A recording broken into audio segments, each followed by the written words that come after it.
Gimana kabar teman-teman? Baik ya? Oke, ya. Nuansa hitam semuanya.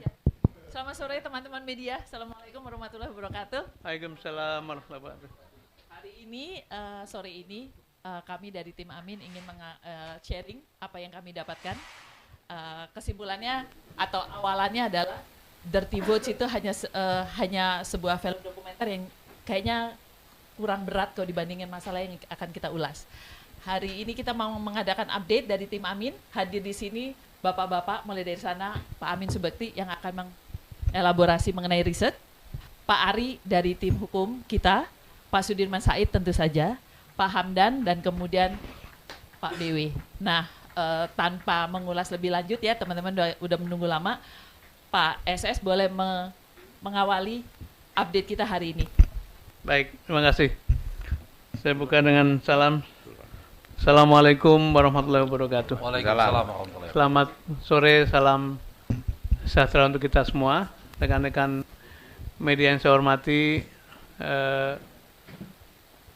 para leader di tim nasional Anies Muhaimin, ada Ketua Dewan Pakar Prof. Hamdan Zulfa, ada anggota Dewan Pakar Mas Bambang Wijayanto, kemudian ada Ketua Tim Hukum Nasional Pak Ari Yusuf, ada Ketua Tim Riset Pak Amin Subekti yang juga Wakil Ketua Dewan Pakar. Dan di belakang ada tokoh-tokoh yang terus bersama kita, Pak Ustaz Yusuf Matak, Mas Yuki, Oke. Saya pertama ingin menyampaikan terima kasih tentu saja kepada rekan-rekan media yang terus mengawal proses. Saya berkali-kali menekankan di berbagai forum bahwa perjuangan kita dua, perjuangan elektoral tentu saja harus kita tuntaskan, tapi sebetulnya ada perjuangan lebih besar, yaitu menjaga demokrasi kita. Karena itu perspektif Timnas Amin selalu ingin menjaga keduanya. Pak Anies semalam mengatakan bahwa perjuangan menaikkan kelas permainan, tanda kutip, di pemilu ini berhasil karena kita berhasil mendorong pemilu itu lebih menyuarakan gagasan, ide, bukan lagi tubrukan antar kelompok. Ya. Kita juga berhasil membawa kata-kata kunci seperti etika, moral, adab ke dalam diskursus hari-hari, dan itu satu pencapaian yang menurut kami kita perlu syukuri bersama. Dalam urusan elektoral, kita menyimpulkan bahwa semuanya masih terlalu dini untuk disimpulkan apapun, karena semuanya masih berupa prediksi, bukan merupakan hasil-hasil yang secara konstitusional memang sudah konklud. Saya ingin memberi kesempatan pada Prof. Hamdan untuk memulai dari sisi konstitusionalisme, kemudian nanti Pak Amin memberikan beberapa contoh temuan riset yang sekarang sedang dikerjakan. Sudah itu Pak Ari akan menyampaikan update temuan-temuan tim hukum nasional, dan nanti Mas Bambang juga memberikan pandangan-pandangan mengenai aspek hubungannya dengan kepentingan publik. Ingin saya ulangi sekali lagi tadi yang dikatakan oleh Mbak Hani. Ternyata yang diceritakan di film Dirty Votes itu betul-betul yang sebagian kecil dari apa yang kita alami hari-hari ini, gitu ya. Jadi ya, itu dokumenter, bukan fitnah, bukan apa, tapi rekaman fakta-fakta yang diulas dengan atau ditata dengan sangat baik dari segi seni maupun substansi. Tapi kita mengalaminya, dan hari-hari ini kita sedang ditambahi bukti-bukti bahwa pemilu kita memang banyak masalah yang mesti dibereskan. Dan untuk itu pertama ingin memberikan kesempatan pada Prof. Hamdan untuk memberi frame besarnya dulu. Kepada Prof. Hamdan dipersilahkan. Baik, terima kasih Pak Sudirman. Rekan-rekan sekalian, ada beberapa hal yang saya ingin sampaikan mengawali konferensi pers ini. Pertama, bahwa quick count ya, yang sekarang beredar oleh berbagai lembaga survei bukan merupakan data valid menurut hukum yang bisa jadi pegangan. Karena itu terlalu dini kita menyimpulkan bahwa suara dari paslon tertentu sudah mencapai angka sekian yang pasti dan sampai merayakannya. Kita harus menghormati proses rekapitulasi yang dilakukan oleh KPU yang sekarang dilakukan secara berjenjang. Data berdasarkan hasil rekapitulasi secara berjenjang itulah yang merupakan data hukum yang menjadi pegangan kita yang paling valid. Saya kira itu yang pertama. Oleh karena itu, kami dari tim nasional meminta kepada seluruh saksi-saksi ya, dan relawan ya, di seluruh Indonesia, yaitu saksi dan relawan Amin, untuk terus mengawal proses rekapitulasi ini yang dilakukan secara berjenjang pada saat sekarang ini. Kami melihat indikasi, ya, jangan sampai bahwa quick count ya, nanti menjadi patokan dalam mengisi, mengisi dalam rangka rekapitulasi manual. Karena itu kita minta betul untuk menjaga jangan sampai sekali lagi bahwa quick count ya, bisa menjadi rujukan untuk menentukan siapa yang menang dengan melakukan pengubahan-pengubahan dalam rekapitulasi manual. Jadi saya minta dijaga betul. Karena itulah data yang paling valid ya, yang menurut hukum jadi pegangan untuk menetapkan siapa yang memperoleh berapa suara dan siapa yang menjadi peringkat berapa dalam perolehan suara Pilpres. Kemudian yang ketiga, kami juga ya, perlu menyampaikan kepada seluruh ya, relawan, saksi, dan masyarakat yang concern terhadap pemilu yang berintegritas, pemilu yang jujur dan adil, untuk mengumpulkan dan menginventarisasi segala pelanggaran-pelanggaran yang ditemukan, baik sebelum hari H pencoblosan, pada saat hari H pencoblosan, dan setelah hari H pencoblosan.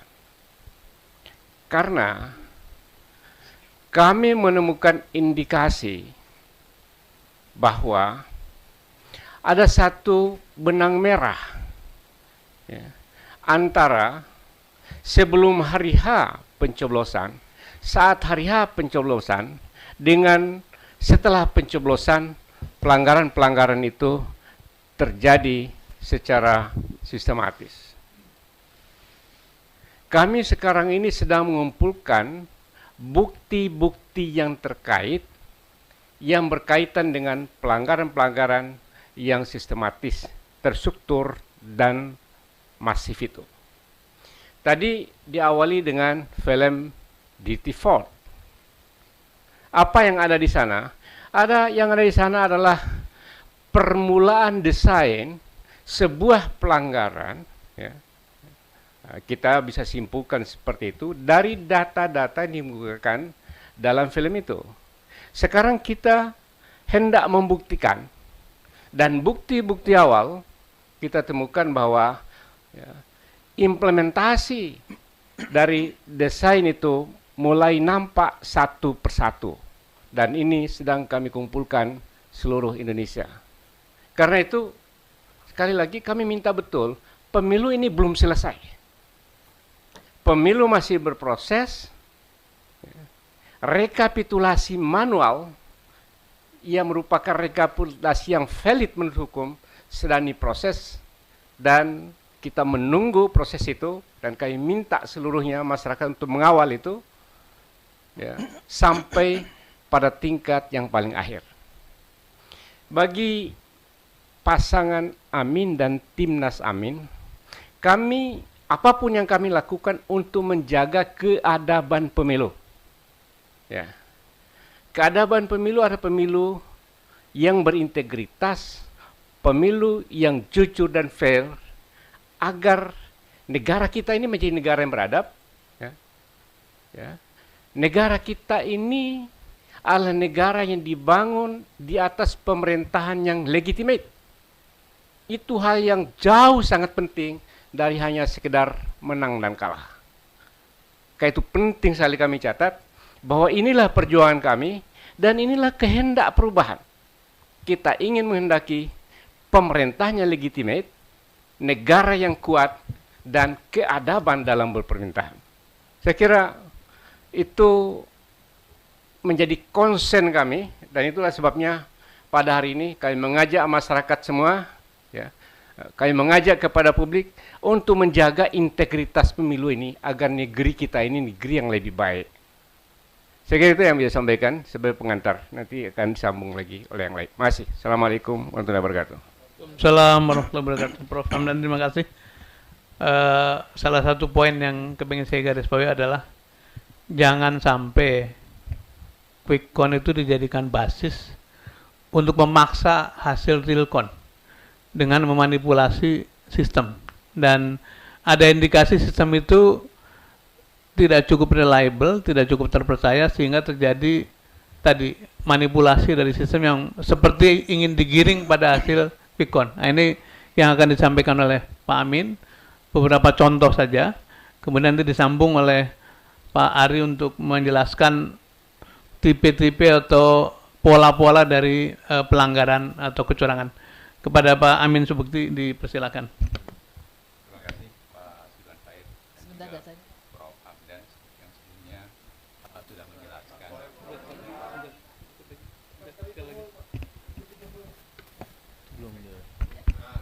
Udah. Makasih Pak Sudirman, Prof. Hamdan yang tadi sudah memberikan pengantar tentang apa yang terjadi di belakangan.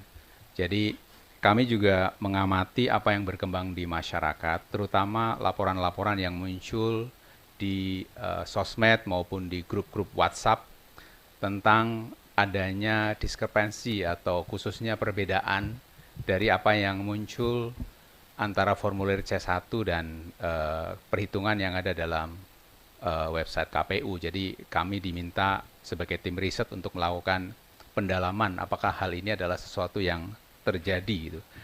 Jadi akhirnya yang dilakukan adalah kami betul-betul membuka apa yang ada dalam website KPU di pemilu2024.go.id, lalu kemudian mencoba memeriksa dalam beberapa jam terakhir gitu ya, membandingkan apakah ada sesuatu kelemahan di dalam uploading ya, kira-kira gitu. Jadi kalau bisa dilihat di sini barangkali dalam beberapa jam terakhir dari masukan-masukan yang muncul dari masyarakat baik melalui media sosial maupun grup WhatsApp langsung, itu kita coba lakukan pendalaman dengan membuka langsung di website KPU. Jadi tim-tim teman-teman media pun bisa melakukan hal yang sama dengan yang kami lakukan. Maka dalam beberapa jam terakhir ada sekitar 335 laporan dari berbagai TPS yang coba kita lihat di website KPU. Ternyata dari 335 yang kita buka itu terdapat memang perbedaan antara angka yang ada di dalam tabulasi dengan dokumen pendukung berupa formulir C1 yang diupload di website tersebut. Nah, Dan itu tersebar di 181 kota dan 36 provinsi. Jadi sebarannya kira-kira. Jadi dari 335 itu yang baru kita bisa lakukan riset di dalam website KPU, kira-kira hasilnya seperti itu. Terjadi diskrepansi atau perbedaan antara formulir C1 dengan tabel yang ada dalam website KPU. Dan kalau kita lihat di sebelah kanan, itu tersebar dengan sebaran yang beda-beda. Jadi kalau bisa dikatakan penggelembungan suara itu terjadi baik terhadap 01, 02 maupun 03. Tapi kalau dilihat proporsi angkanya, itu proporsinya adalah 01 mendapatkan kira-kira tambahan suara 19, itu adalah 19,6%, 02 mendapatkan tambahan suara 65% di atas C1 dan pasangan 03 mendapatkan 15,4%. Jadi ini yang kami temukan di dalam website pemilu2024.go.id. Jadi saya kira membuktikan bahwa apa yang dibicarakan di masyarakat itu ternyata terjadi dalam situasi nyata. Nah, kemudian bisa tunjukin barangkali oleh tim kira-kira seperti apa sih? Nah, ini bisa dilakukan oleh semua orang. Pada semua tim baik dari 01, 02, 03 bisa membuka sendiri. Begitu membuka sendiri, telusur sendiri, silakan lakukan sendiri, kira-kira seperti itu. Dari sana akan kelihatan, oke, misalnya ini contoh ya, ini satu contoh di daerah tertentu ya, bisa dibaca di situ. Ternyata di atas itu akan kelihatan berapa sebenarnya angka yang ditampilkan menjadi hasil dari di TPS tersebut. Lalu dari sana, kemudian di situ terlihat ya, saya bacakan bahwa di situ, maaf, ini yang ditampilkan adalah di Boyolali ya, di Andong, Palemerejo, TPS 006. Jadi Kecamatan Andong, Kelurahan Palemerejo, TPS 006. Di tulisannya seperti apa bisa dilihat. Lalu kemudian dokumen C1-nya itu bisa dilihat angkanya seperti apa. Nah, ini yang summary-nya hasil dari riset yang kami lakukan ada perbedaan seperti ini dan di 331 TPS yang sudah kami lakukan penelitian lebih lanjut hari ini. Demikian Pak Sudirman, barangkali lebih luasnya nanti Pak Ari bisa menyampaikan. Terima kasih. Terima kasih Pak Amin. Sekali lagi ini contoh dan teman-teman di riset akan terus mendalami yang akhirnya kecurigaan masyarakat bahwa terjadi penggelembungan suara memang menemukan buktinya atau kita menemukan buktinya. Jadi kita akan terus dalami dan mari kita dengar Pak Ari untuk menjelaskan pola-pola kecurangan yang lebih luas. Silakan Pak Ari. Baik, terima kasih Pak Dirman. Kawan-kawan sekalian, tidak ada satu pihak pun dapat mengklaim kemenangan jika kita ketemukan fakta-fakta begitu banyaknya bukti-bukti kecurangan. Sehingga ini menjadi dasar kita.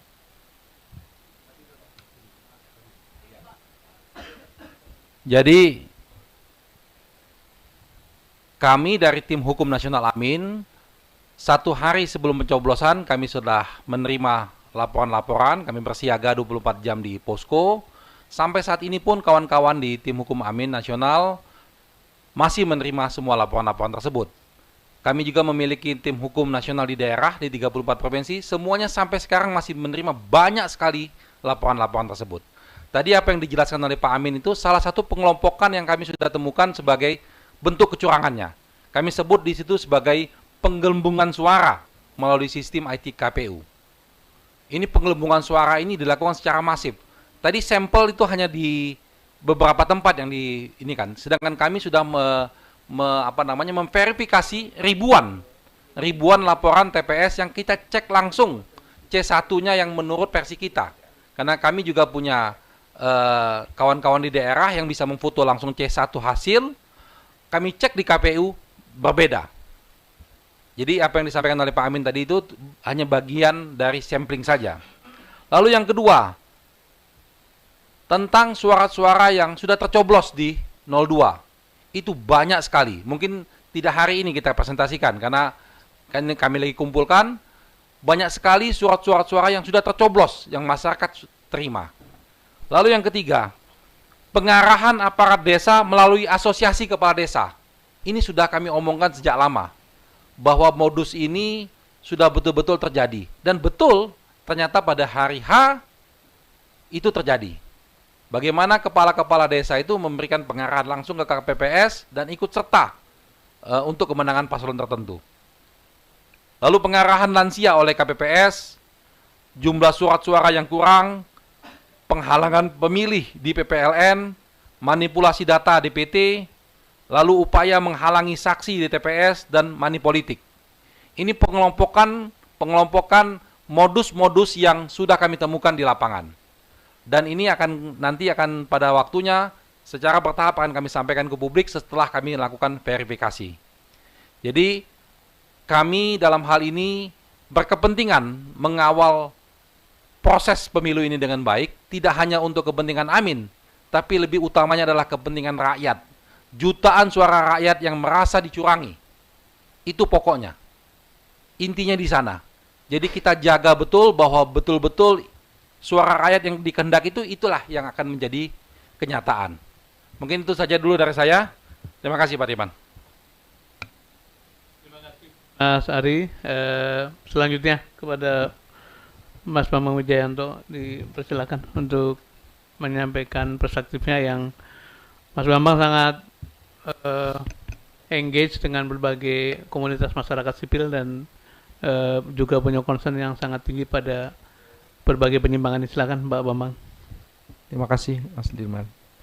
Teman-teman semua, insya Allah apa yang dilakukan oleh Amin akan bekerja sama nantinya dengan seluruh civil society yang juga mempunyai concerns yang sama. Ada kawal pemilu, ada jaga suara rakyat, ada kecurangan pemilu.com. Jadi ada 5-6 organisasi ini, insya Allah nanti kita akan coba melakukan konsolidasi untuk bersama-sama melihat dan mendalami berbagai kecurangan yang terus terjadi ini. Itu bagian pertama yang penting. Bagian yang kedua, semua persoalan ini sebagian besarnya memang ada proses di mana manajemen kepemiluan tidak dilakukan secara baik. Berkali-kali saya dengar Mas Ari mengatakan bahwa kami meminta dilakukan audit terhadap IT. Ada 2 surat sudah dikirimkan ke KPU dan terakhir ada surat ke Bawaslu untuk meminta KPU menindaklanjuti atau melakukan audit, tapi itu tidak dilakukan. Sehingga kemudian kita mendapatkan hari ini masalah-masalah yang berkaitan dengan sistem IT KPU yang tiba-tiba shutdown dan informasi-informasinya yang sebagiannya tidak bisa diakses. Yang ketiga, kalau kemudian semua bentuk kecurangan itu dikategorisasi, sebenarnya ada 3. Satu, seluruh kecurangan yang berkaitan dengan angka, dengan elektoral. Tadi dijelaskan, Mas Amin menjelaskan, sebagiannya Mas Ari menjelaskan. Ada yang berupa kekhilafan, ada yang berupa kesengajaan. Itu semuanya angka. Sebagai contoh, saya kebetulan untuk luar negeri, saya masuk di Malaysia, saya masuk di Kinabalu, dan di situ ada angka yang fantastis, Mas. Saya masih ingat tuh, nomor 1 kalau tidak salah cuma dapat 22. Nomor 2 dapat 77, nomor 3 dapat 36. Itu di C1. Tapi di C hasilnya, nomor 1 alhamdulillah 22, nomor 2 8.077, dan nomor 3 80.032. 80.000, Mas. Jadi kebayang itu, angka itu fantastis sekali. Tapi yang menarik, begitu angka itu dikeluarkan, KPU buru-buru kemudian melakukan revisi. Nah, lagi-lagi sebenarnya bisa jadi kecurangan itu tersebar berserak dan luar biasa. Jadi angkanya tuh nggak main-main. Kalau tadi yang diceritakan tuh baru 100, 200, 500. Ini ada yang ribuan dan puluhan ribu, nggak masuk akal. Ketidakwarasan itu terjadi dalam angka. Yang kedua sebenarnya yang menarik adalah angka yang kemudian masuk itu sebenarnya tidak bisa memuat kecurangan-kecurangan sebelumnya. Kalau money politik itu juga terjadi nih. Yang berserakan tuh money politik. Nah, money politik itu yang tercermin menjadi angka. Angka itu yang sebagiannya ditulis tidak benar. Jadi money politiknya itu juga dahsyat luar biasa. Angkanya sebagian juga ada bukan hanya KPU, ada yang dicoblos-coblosin langsung. Nah, itu juga ada soal. Nah, yang ketiga yang tadi Mas Adi sebagian besar mengatakan, itu adalah soal lembaga penyelenggaranya. Lembaga penyelenggaranya ada KPPS yang mengarahkan atau petugas TPS yang mengarahkan lansia, ada yang tidak memberi ruang pada saksi. Itu hampir sebagian besar informasinya adalah berkaitan dengan independensi, integriti dari orang yang disebut dengan KPPS. Itu bagian yang jadi kecurangannya itu seperti itu. Nah, kalau kemudian ini diletakkan kepada cita-cita Amin, semuanya itu mendorong pada satu kesimpulan, kuantitas itu tidak berbasis pada kualitas penyelenggaraan pemilu. Sehingga klaim kemenangan itu menjadi tidak valid karena kuantitas yang dirumuskan itu tidak berbasis pada kualitas penyelenggaraan pemilu yang diatur oleh undang-undang itu. Yang lebih menyedihkan lagi sebenarnya, legalitas yang dihasilkan itu sama sekali tidak mempunyai dasar legitimasi. Mas SS, Mas Sudirman tadi mengatakan seperti itu. Kalau kecurangan terjadi, integritas tidak terjadi, fairness tidak terjadi, bagaimana legitimasi bisa dibangun atas legalitas kuantiti yang tadi dikemukakan? Kami hampir sampai pada kesimpulan bahwa masif, sistematik, dan terstruktur itu benar-benar terjadi dengan kualitas kadar pelanggarannya yang jauh lebih dahsyat ketimbang tahun-tahun sebelumnya. Yang terakhir, tidak ada pilihan lain untuk dilakukan 3 hal. 1, partisipasi publik untuk mengawasi kualitas proses itu menjadi penting. Dan kata kuncinya nanti selesai pencoblosan ini ada 2 isu penting. Pengiriman kertas suara itu juga bisa menjadi titik rawan yang lain, dan rekapitulasi atas hasil kuantitas yang bermasalah itu juga jadi masalah. Jadi rekapitulasi di kecamatan itu menjadi masalah. Itu yang harus diperhatikan. Bagian yang lain adalah kemungkinan besar orang-orang yang sekarang mempunyai informasi akan diintimidasi. Kemungkinan besar akan terjadi seperti itu. Selain mungkin diiming-imingi. Itu yang mesti diperhatikan. Dan yang ketiga, yang terakhir, peran serta dari media menjadi bagian yang sangat penting untuk memastikan jaminan kualitas election kita dan proses demokrasi ini menjadi jauh lebih baik. Terima kasih. Mas PW, terima kasih. Sebagai penutup sebelum kita dengar pertanyaan dari teman-teman, saya ingin mengulang pesan dari Prof. Hamdan tadi bahwa pemilu belum selesai. Belum ada satupun pihak yang dinyatakan menang atau kalah. Dan kami ingin mengajak seluruh pendukung Amin, para relawan, civil society, untuk terus mengikuti proses ini, menjaga proses ini, sampai betul-betul tuntas. Fakta bahwa mulai ditemukan kejanggalan-kejanggalan yang sekarang sudah menjadi isu publik, itu akan membuat kita dan teman-teman di lapangan lebih waspada, supaya proses pengawalan suara bisa diselesaikan dengan baik. Demikian dari kami. Mungkin kalau ada 1-2 pertanyaan, Mas.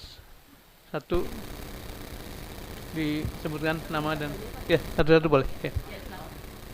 2, 3, ya. Yang di bawah dulu.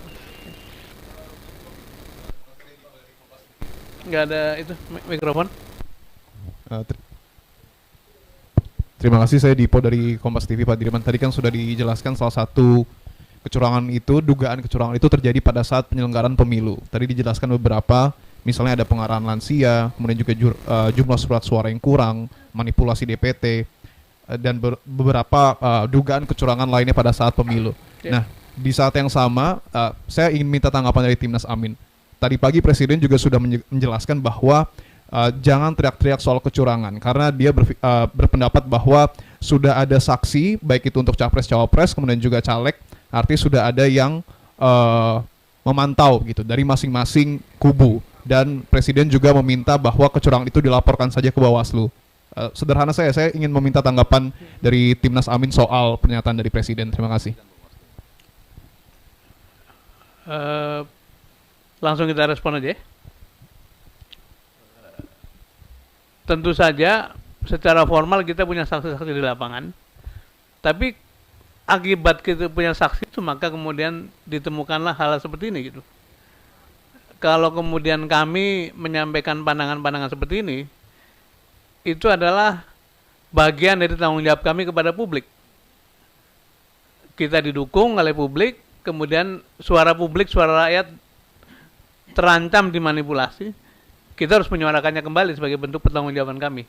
Jadi tidak tepat rasanya kalau kemudian seolah-olah dengan adanya saksi, dengan adanya Bawaslu sudah selesai. Dan tadi sudah dijelaskan seluruh fungsi yang menyelenggarakan pemilu juga harus terus-menerus diingatkan. Surat menyurat kita sampaikan, tapi publik berhak tahu bahwa kita sudah menyampaikan itu semua supaya menjadi pengingat. Mungkin ada tambahan dari Mas Hari atau ya silakan. Ya, artinya memang prosesnya itu sebetulnya tanpa Pak Presiden sampaikan juga tetap kita akan lakukan. Ya, karena itu sudah proses baku. Namun menjadi persoalan penting adalah sekarang ini pertanggungjawaban kita ke publik yang seperti katakan Pak Dirman. Ini suara rakyat. Rakyat harus tahu mekanisme ini ada masalah. Proses di lapangan, proses di sebelum Pilpres, pada masa Pilpres dan setelah Pilpres, banyak sekali masalah, rakyat harus tahu. Karena kenapa? Kalau mereka tidak tahu, lalu mereka jadi akan kecewa dengan hasil yang didapatkan nanti. Jadi ini tadi yang disampaikan oleh Pak Dirman, ini adalah tanggung jawab kita ke publik, dan itu kewajiban kami untuk menyampaikan. Dan Pak Presiden nggak usah khawatir, kami juga akan tetap lakukan itu, walaupun kami sebetulnya juga pesimis untuk melakukan itu, karena kita tahu Bawaslu, KPU selama ini laporan-laporan kita susah ditanggapin, tapi tetap akan kami lakukan. Tapi rakyat harus tahu dan masyarakat juga harus mengerti dan memahami kondisi ini. Ya, terima kasih. Mas.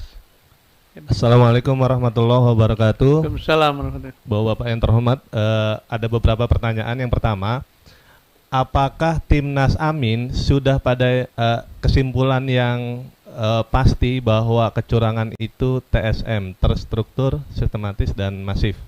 Ya. Karena kaitannya, jika ada salah satu paslon misalnya melakukan hal tersebut, itu kan ancamannya didiskualifikasi. Kemudian yang kedua, apakah Timnas Amin akan berjuang sampai akhir Prabowo Gibran tidak bisa dilantik dengan dalih pencalonan Gibran itu tidak mengacu kepada undang-undang yang ada? Karena pada saat KPU menerima pendaftaran Gibran, yang digunakan adalah masih atau minimal berusia 40 tahun. Kemudian yang ketiga, keluhan dari Timnas Amin tadi terkait penyelenggara pemilu, KPU dan Bawaslu, berapa skornya untuk kedua penyelenggara ini? Dari 1 sampai 10. Dan yang terakhir, yang terakhir Pak, ini dengan kecurangan ini, apakah nanti akan dibangun sebuah aliansi bersama 03? Ya. Terima kasih. Assalamualaikum warahmatullahi wabarakatuh. Assalamualaikum. Saya mohon Prof. Hamdan menyampaikan pandangan 1 dan 2. Nanti 3, 4 saya akan respon.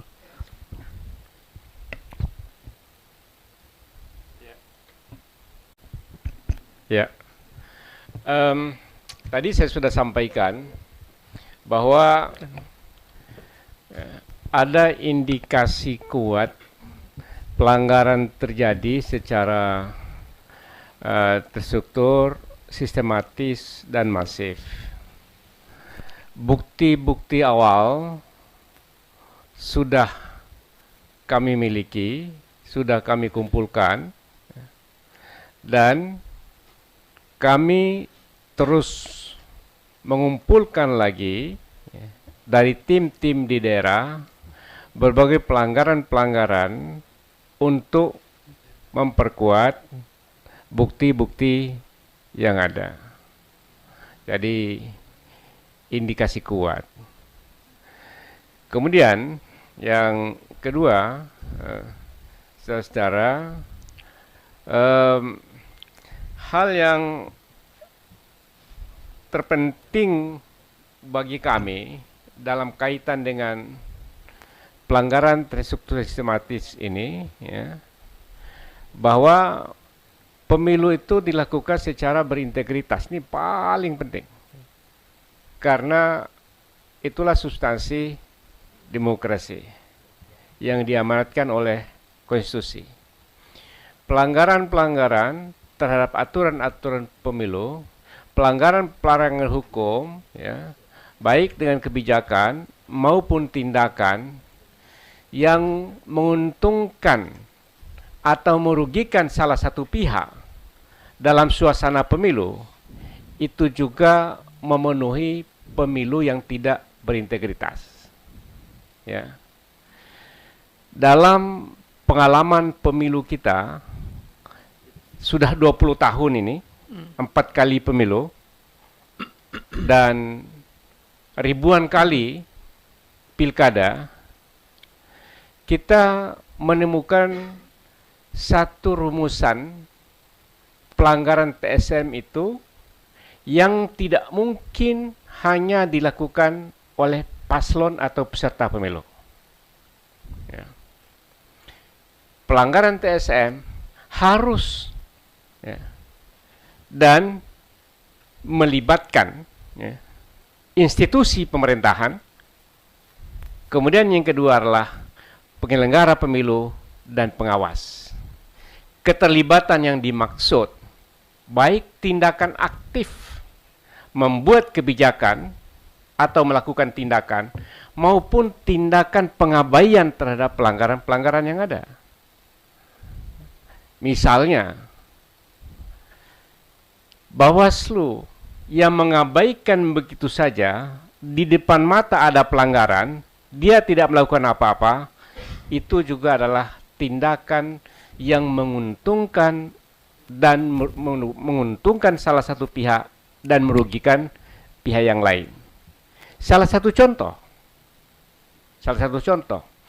ternyata tindakan KPU yang meloloskan Gibran atau pasangan calon nomor 2, ini pasangan calon nomor ini kan sudah terbuka secara publik, ya, adalah tindakan pelanggaran etik KPU setelah dilaporkan oleh masyarakat. Nah, tindakan itu sebenarnya di depan mata, di hadapan Bawaslu, yang harusnya pada saat itu juga diberikan peringatan sehingga itu tidak terjadi. Ini salah satu contoh. Saya hanya ingin memberikan satu contoh bagaimana pengabaian itu mengakibatkan menguntungkan salah satu pihak dan merugikan pihak yang lain. Kira-kira gitu rumusan norma hukumnya. Jadi, saudara-saudara, oleh karena itu, ya, kami dari Timnas Amin oleh tim hukum nasional di seluruh daerah di Indonesia terus, ya, menginventarisasi, menghimpun dan mengumpulkan bukti-bukti yang ada, ya, memperkuat indikasi pemilu itu berlangsung secara tidak berintegritas. Saya kira itu. Terima kasih. Terima kasih. Saya jawab poin 3 dan 4, ya. Dijelaskan oleh Prof. Hamdan tadi bahwa mengapa kita selalu concern pada soal etik, pada soal adab, pada soal kepatutan, karena memang perjuangan kita itu tidak semata-mata memenangkan elektoral, tapi membuat kualitas demokrasi ini menjadi lebih baik. Dan karena itu semalam disampaikan oleh Pak Capres bahwa beliau akan stay di jalur perubahan, istilahnya tidak tengok kiri, tidak tengok kanan. Dan perjuangan ini akan kita tuntaskan sampai selesai, tentu saja bersama dengan partai-partai koalisi insya Allah. Itu yang pertama. Yang kedua, apakah akan beraliansi dengan peserta yang lain? Kami terus membangun hubungan dengan seluruh pihak, tidak saja peserta pemilu, tapi juga pihak-pihak yang punya concern yang sama untuk menjaga demokrasi ini. Jadi kita akan membuka diri, akan terus berkomunikasi, akan mengajak seluruh warga negara yang concern pada terjaganya kualitas demokrasi ini. Gitu ya. Yang terakhir mungkin. Selamat sore, saya Singgih dari kompas.com.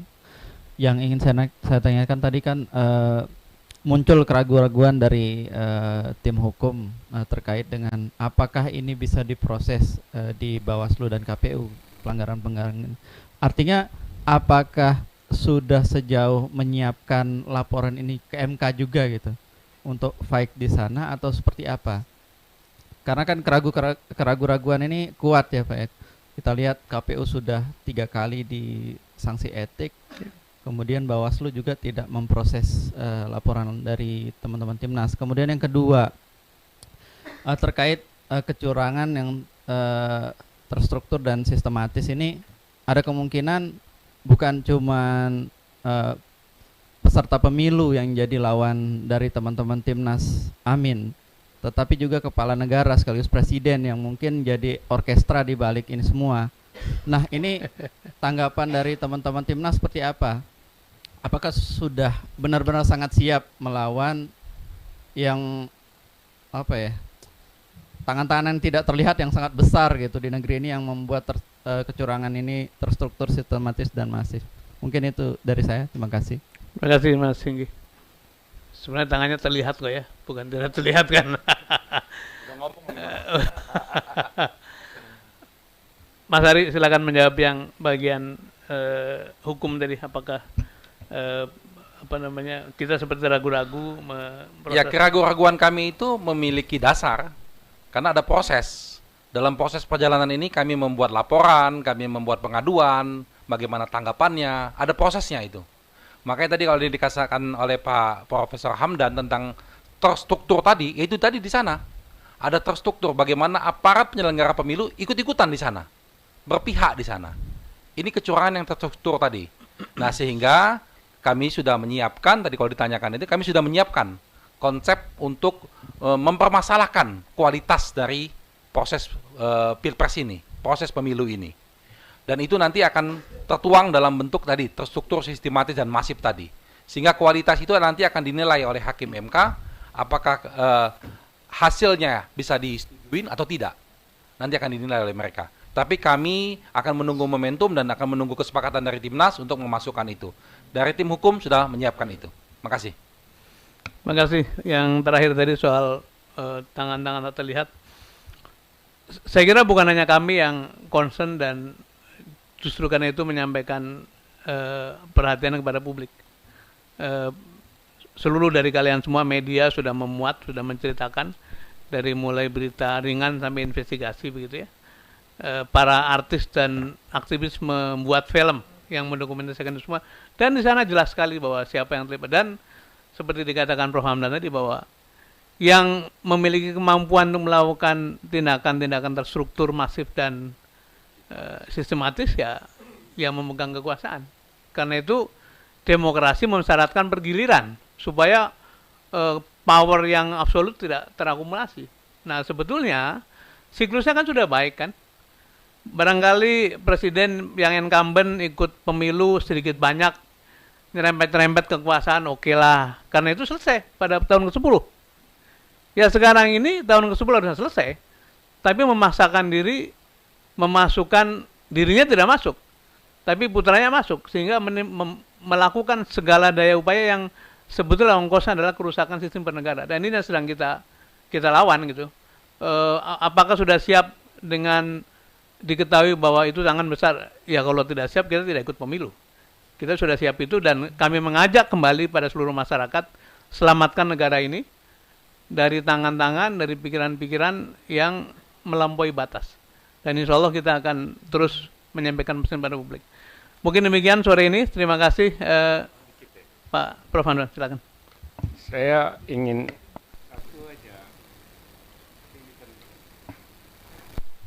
ya, kami percaya pada hukum apapun, karena kalau ketika hukum itu berakhir, maka tirani yang akan datang. Saya kira itu rumusan universal yang tidak boleh terjadi. Saya kira itu masih. Terima kasih. Sekali lagi teman-teman, terima kasih, dan kami akan terus menyampaikan update insya Allah. Sekali lagi sebagai bentuk dari pertanggungjawaban publik pasangan Timnas Amin. Terima kasih. Assalamualaikum warahmatullahi wabarakatuh. Oh, boleh. Besok insya Allah pada pukul 14 kita juga akan menyiapkan update dengan mengelaborasi aspek lain. Jadi terus-menerus kita akan berikan update. Terima kasih.